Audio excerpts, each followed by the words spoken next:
Hello everyone, it's Helen here with Helen. Thanks for joining me today in the kitchen. If you are craving something super simple and super easy to make, but you're wanting something sweet, this is the recipe for you. I actually have a whole entire book on dump cakes.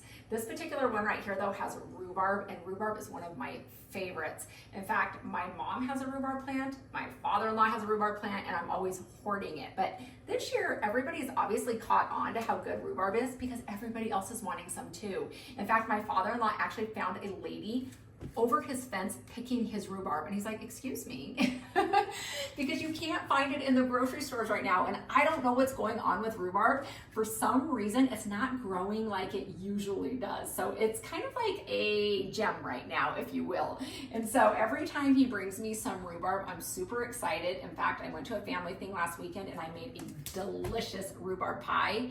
Even though I don't make pies, they never really turn out. It was probably the ugliest thing I've ever seen, but everybody said it tasted okay. So I come to find that sometimes the ugliest things are the best things. And so today though, we're cutting up some rhubarb. So I'm gonna come in here and I'm gonna show you guys what I got going on. This is a delicious dump cake. So you gotta make it if you can get some rhubarb. I cut up about 2.5 cups of rhubarb. I cut it up, I rinsed it up, and then I just stuck it here in this glass dish.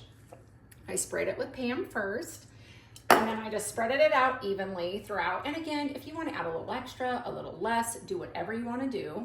And then what I did was I just took a can of cherries. Right here, this is the Duncan Hines, and I actually think that this one is the best. You may have something else out there that works better for you, but the Duncan Hines one is so good. And so we're using that today, but if you wanted to add blueberries instead, you could add blueberries. I don't think that canned apples would go good with rhubarb at all. And so let's just stick with the cherries, the strawberries, or the blueberries. And so I like cherry everything. Strawberries would be really good too.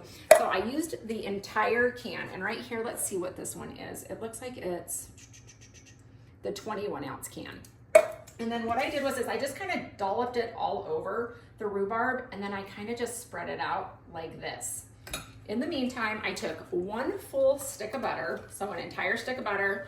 I put it in a bowl and I melted it for 45 seconds in the microwave. I didn't need any more than that. There might still be a little butter that's not fully melted, but it'll melt in a couple seconds just from the other hot butter. And then you just get a classic white, doesn't matter what brand. I did the Duncan Hines classic white cake mix. And all you're gonna do, hold on 1 second, let me grab my scissors. It's so incredibly easy. I love anything with a crumb topping though, so if you say crumb topping, I'm in. And you just take this and you just dump it all throughout. So you're just gonna sprinkle it all over this mixture. There are so many different ways to make dump cakes. Again, I have a dump cake cookbook where it's like seriously probably 100 different recipes. So there's a lot of different concoctions you can come up with. The original recipe for this, I think I made a video on a while back. It was a home recipe that we had that was my mom and dad's, and I believe it used to be my grandma's as well. But you would just take the rhubarb, do exactly like I said, and then you would sprinkle little mini marshmallows over the top of it, and then you would just add like a 1/2 cup of sugar and kind of sprinkle that, and then do this step of what I'm doing right here. But obviously we've got the rhubarb, the cherry mixture, and then we've got the cake mixture, and we're just making sure that it's like evenly distributed all throughout. Gonna be delicious. I've got the oven heated up to 350 degrees, and so it is ready to go.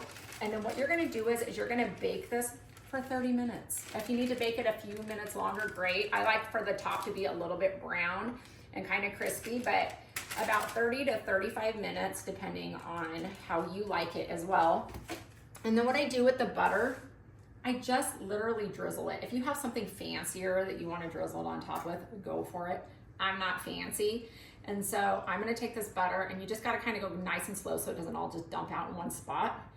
And then you just make sure that you just get a little bit everywhere. So right here, it wants to kind of go to the middle, but there we go. And so I'm gonna let you guys take a little peek at this. This is what it's going to look like right here. And hopefully I can get an after picture of it as well, if I can figure that out. So anyways, hopefully you make this, hopefully you enjoy it. Trust me, it's delicious and you're gonna love it. Have a great day, bye. Okay, everybody, here is the final product. Here is your cherry rhubarb dump cake. Looks so good. This was cooked for 30 minutes on 350. Enjoy.